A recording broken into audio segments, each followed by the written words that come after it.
Cage Rabang Open Racing, Shamo Familia, John Squeaker the gate, around the outside is Fleetwood, 2 lengths back, favorite Chanela, running by the wheel, fourth now, and moving up is Ubitron, then followed by Substantial, while C2 Net is running in the tail of the field. Out straight, they trouble. Shamo Familia leads Balang, followed by Fleetwood. Around the outside, third now, Ubitron. And down in fourth by some 3 lengths, favorite Chanela.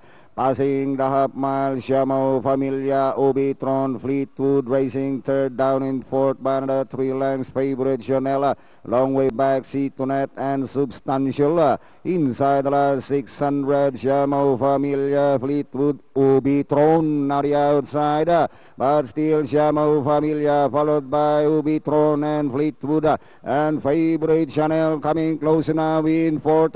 Inside the last 300, Shamo Familia, Fleetwood, Ubitron, favorite Chanel. Now the outside as they turn for home. Shamo Familia, favorite Chanel. Moves up na the outside, grab the leader. It's now favorite Chanel, followed by Shamo Familia, Fleetwood, Ubitron, and finally favorite Chanel, Shamo Familia, Fleetwood, Ubitron, C2 Net, and Substantial comes in last.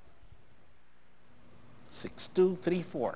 Right. It was favorite Chanel. Parang na tailor-made, no? Oo, Diba? hinabol